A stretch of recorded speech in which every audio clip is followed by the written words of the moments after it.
Que la paix soit avec vous. Après que le président Donald Trump a lancé une guerre commerciale contre ses voisins, le Mexique et le Canada, ses amis européens et son ennemi la Chine, il revient désormais sur certaines décisions. Dans l'épisode d'aujourd'hui, nous examinerons ce qui s'est passé concernant la guerre commerciale.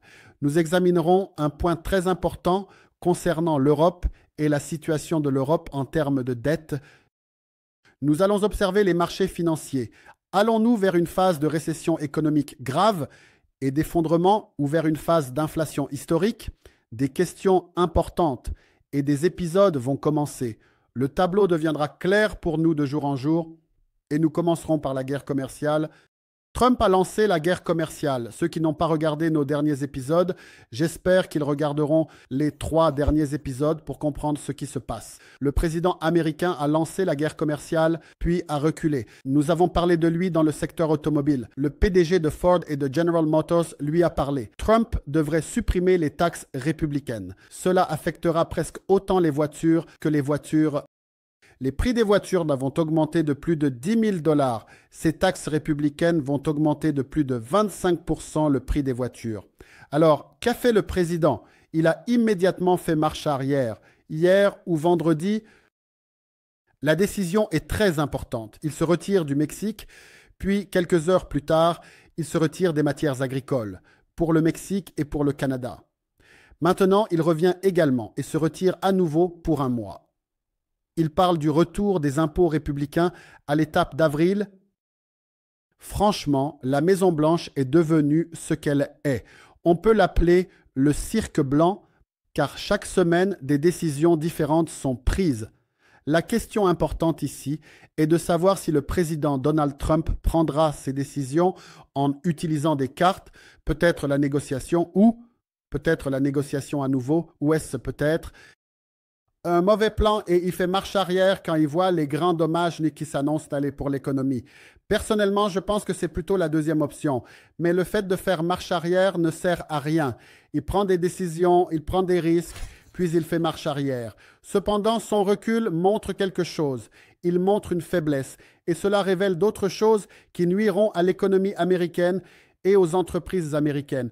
Comme je vais vous le montrer, bien sûr. Que dit le Canada? Tu fais marche arrière, Trump.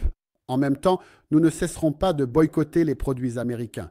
Vous voyez qu'une grande partie des supermarchés met maintenant en avant des produits fabriqués au Canada. Il y a un grand boycott des produits américains, également dans de nombreux pays scandinaves, à cause de ce sujet. Le boycott de nombreux produits américains a commencé. Si nous regardons Tesla, le conflit pourrait être plus qu'une simple question de politique américaine, cela pourrait être davantage lié aux actions d'Elon Musk qu'à la politique d'Elon Musk et à ses interventions dans les élections européennes. Mais si nous prenons par exemple Elon Musk et le grand boycott qui se déroule concernant les voitures, en Allemagne, on s'attend à ce que les ventes chutent de 76%, en Autriche de 72%, en Chine d'environ 50%, en Norvège d'environ 50%, au Danemark de 50%, en Suède de 42% et en France, par solidarité avec le Canada, on parle d'une baisse de 26%. Même au Canada, on vous dit que les ventes vont probablement chuter d'environ 70%.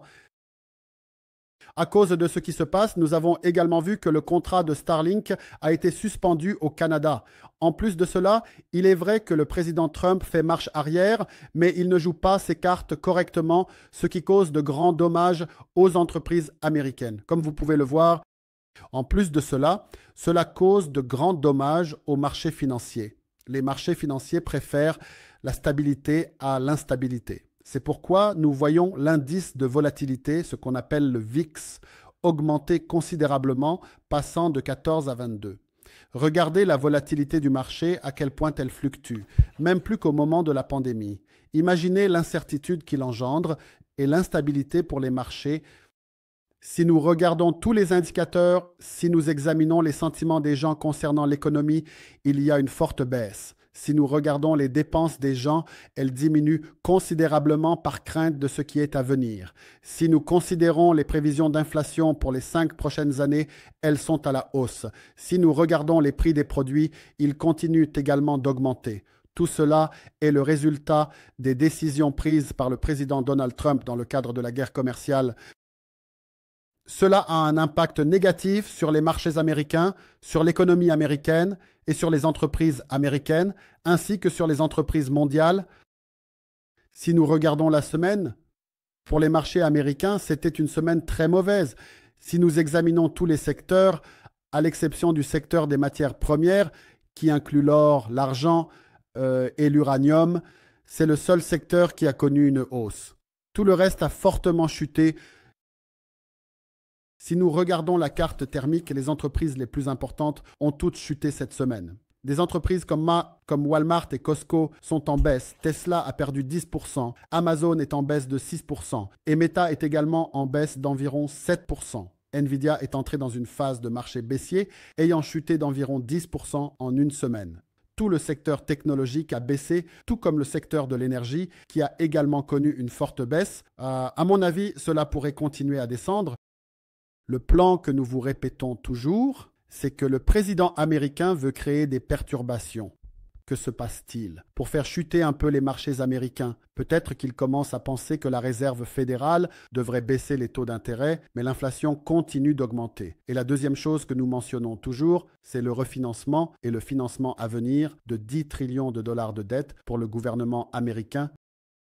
Regardez ce qui est arrivé aux obligations à 10 ans. Elles ont augmenté en une semaine. Cela n'a jamais été bon pour l'économie américaine car les marchés ont commencé à chuter et les obligations ont augmenté significativement. Elles ont atteint 4,1 et quand elles ont commencé à baisser, on voit que les obligations à 10 ans remontent et c'est quelque chose de majeur que le gouvernement américain doit réduire ce taux d'intérêt pour pouvoir emprunter sans que les paiements d'intérêt ne dépassent le budget. Aujourd'hui, les paiements d'intérêt ou le taux d'intérêt ne concernent que ce que vous payez sur les prêts, pas le remboursement des prêts eux-mêmes, mais les intérêts dépassent tout budget pour le gouvernement américain. Mais on peut dire que l'histoire commence à se clarifier. On a une sorte de tournure étrange qui complique tout le scénario. Nous avons dit que l'objectif principal des États-Unis est la Chine. Bien sûr, il y a de fortes pressions sur le Mexique pour qu'il impose des droits de douane sur la Chine. Jusqu'à présent, entre ces décisions, nous avons vu le canal de Panama et nous en avons parlé dans l'épisode précédent. Le canal de Panama a intégré le système BlackRock et a acheté un certain nombre de ports dans le port de Panama. À droite et à gauche, c'est-à-dire au-dessus et en dessous, nous l'avons acheté pour 23 milliards de dollars à la société de Hong Kong et nous avons dit que c'était peut-être le gouvernement panaméen qui avait fait pression sur Hong Kong pour qu'il vende Yong Kong Tom. Maintenant, voyez-vous, à la lumière des très mauvaises relations entre les États-Unis et le Canada et du retrait du président Donald Trump le même jour, quel genre de nouvelles arrivent qui vont vous embrouiller? Toute la Chine impose des taxes républicaines à 100% au Canada, ce qui signifie que c'est comme dans un film, franchement, ou pas. Et ils vous disent d'imposer 100% sur les produits agricoles et carnés. Voici la question. Pourquoi la Chine a-t-elle agi ainsi? La Chine dit que c'est en réponse à ce que le Canada a fait en 2024, lorsqu'il a imposé des taxes sur certains produits chinois, comme les voitures de BYD.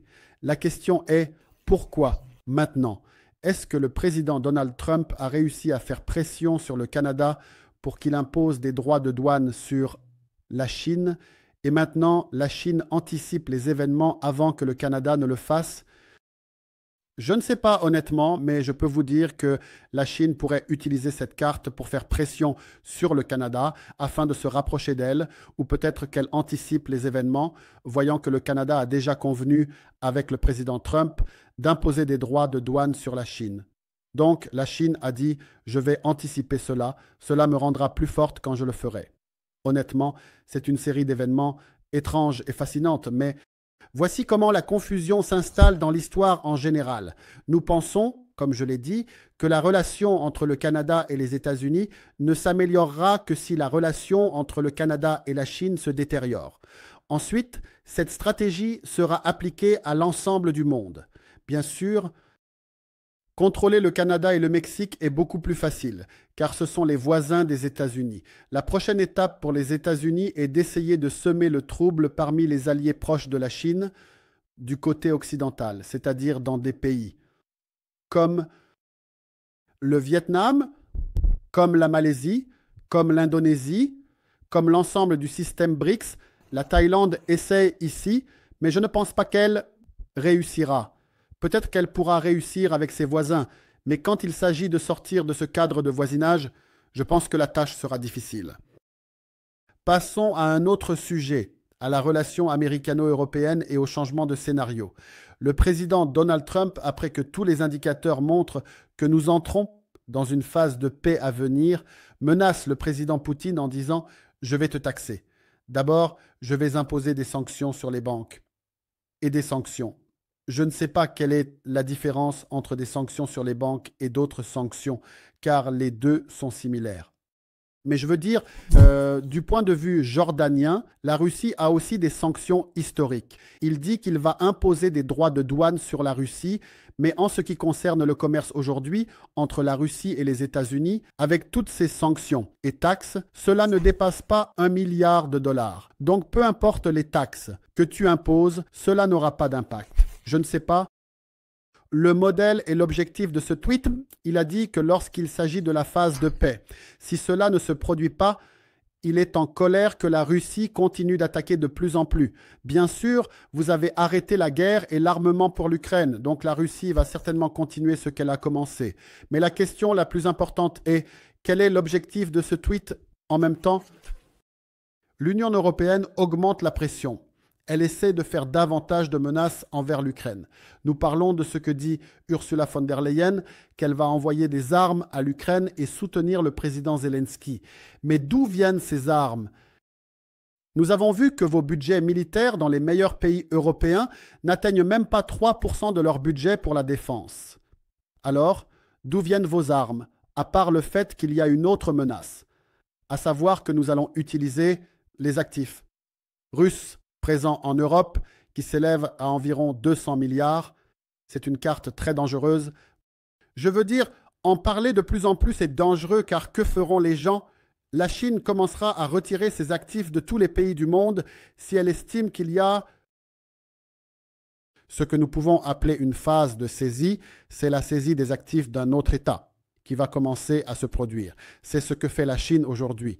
La Chine a commencé à établir un nouveau système financier pour éviter ces phases au cas où la colère éclaterait et qu'ils commenceraient à saisir des fonds. C'est une phase risquée car ils disent qu'ils vont saisir environ 200 milliards d'actifs russes. En même temps, bien sûr, l'Allemagne, étant en récession économique, annonce qu'elle va utiliser 500 milliards de dollars de paquets financiers pour le secteur de la défense. Tout le monde sait que l'Allemagne est un pays conservateur, mais l'Allemagne, du point de vue de la relation, si nous regardons la relation germano-russe, elle est mutuellement bénéfique. La Russie est l'un des meilleurs pays en matière de production de pétrole, avec du gaz naturel bon marché, tandis que l'Allemagne est l'un des meilleurs pays en matière d'industrie au monde. On peut dire que c'est une situation gagnant-gagnant pour les deux pays, sans avoir besoin de pétrole. La situation en Allemagne donne l'impression qu'il y a un gros problème. Les prix de l'électricité, du pétrole et du gaz sont tous en forte hausse. L'énergie a considérablement augmenté. Regardez les prix de l'énergie par rapport à autrefois, ils ont presque été multipliés par 6. C'est énorme. Les prix de l'énergie, si nous les comparons, ont presque triplé depuis 2019 et le secteur industriel en Allemagne est en train de se détruire jour après jour. C'est pourquoi on observe une récession. Mais l'Allemagne ne se soucie que d'utiliser la dette de manière élevée. L'Allemagne est connue pour son économie très conservatrice. Maintenant, ils annoncent qu'ils vont émettre des montants importants en obligations. Regardez les obligations allemandes. En l'espace de 5 jours, voyez combien les obligations à 10 ans allemandes ont augmenté. On a l'impression que les taux d'intérêt augmentent considérablement et que la dette augmente également de manière significative, ce qui pourrait nous mener vers une phase de faiblesse du pouvoir d'achat. Dans ce contexte, regardez la quantité de dettes. Voyez comme les dettes augmentent. Les États-Unis augmentent d'environ 11% de 123% du PIB, et cela ne concerne que 2024. Nous n'avons même pas encore atteint 2025, où cela pourrait atteindre 134. La même chose pour le Royaume-Uni, regardez l'Italie, tous les pays augmentent. L'Allemagne, bien sûr, a aujourd'hui augmenté son plan. L'objectif allemand a toujours été de réduire les dettes, mais avec le nouveau gouvernement, cela pourrait passer de 64 à 80%. Le Canada augmente aussi. Tout cela vous donne l'impression que les budgets sont en train d'être alloués aux entreprises de défense au lieu de s'asseoir et de conclure un accord de paix à long terme pour éviter d'entrer en guerre, surtout que les États-Unis veulent aujourd'hui se distancer de la guerre, ils veulent s'éloigner du conflit, mais les pays européens, non.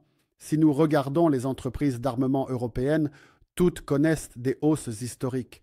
Regardez depuis que la phase de paix a commencé, regardez les entreprises d'armement, parce que les dirigeants européens d'aujourd'hui veulent que la guerre continue, même les entreprises américaines en profitent. Quand un gouvernement comme celui de l'Allemagne dit qu'il veut son indépendance par rapport aux États-Unis, et soudain, on se retrouve avec des centaines de milliards de dollars qui vont toutes vers l'armement, et certains d'entre eux vont aussi aux entreprises américaines d'armement, ce qui me laisse également perplexe. Sommes-nous en train de vivre une sorte de pièce de théâtre en Europe ? C'est la question que je me pose. Est-ce que la phase de paix est à venir ou pas? Tout cela me donne l'impression que la situation est vraiment très étrange. Qui sont les alliés? Quel est le système financier en général? L'économie en général? Et où va le commerce mondial? Cela donne l'impression que nous sommes également dans une phase dangereuse entre la récession et l'effondrement. Pour changer le modèle financier et la dette financière en même temps qu'une inflation historique. Nous voyons que tous les pays utilisent beaucoup d'argent et accumulent des dettes. Donc la question se pose, car tout est opposé, une forte inflation. Et une hyperinflation signifie que vous ne voulez pas avoir de liquidité et que vous devez investir tout votre argent. Dans les actions, dans l'immobilier, peu importe les prix, nous sommes dans une phase de récession, de faiblesse économique et d'explosion de la dette. Cela te donne un certain répit pour ce qui est à venir dans le système financier. Mais en même temps, avoir de la liquidité pour investir est la meilleure option. C'est la difficulté de ce qui s'annonce. Je pense toujours qu'avoir de la liquidité dans le portefeuille aujourd'hui est la chose la plus risquée. Pour expliquer ce qu'est la liquidité, je peux vous dire que la liquidité, c'est l'argent qui se trouve dans la banque. Mais il existe de nombreuses façons d'investir cette liquidité de manière prudente pour vous protéger de ce qui pourrait venir, que ce soit une inflation historique ou une récession économique historique. Bien sûr, d'un point de vue islamique, il faut éviter les obligations et autres, à part l'immobilier, qui est un investissement important. Il est donc essentiel d'avoir la sagesse dans la prise de décision. C'est l'une des choses les plus importantes, surtout en cette période très difficile. J'espère que vous avez profité de l'épisode d'aujourd'hui. Pour ceux qui souhaitent en apprendre davantage sur l'investissement, nous avons un cours personnel de plus de 20 heures de contenu éducatif. Nous vous montrons comment construire un portefeuille d'investissement, comment vous apprendrez la méthode d'investissement à long terme et comment créer un portefeuille qui durera des années et des années. Et comment nous analysons les états financiers, comment nous regardons les choses de manière financière et scientifique. Vous pouvez trouver les détails dans la description. Nous avons également, pour une courte période, des réductions. Vous trouverez le code dans la description. J'espère que vous avez profité de l'épisode d'aujourd'hui. Bonne chance, merci et à bientôt.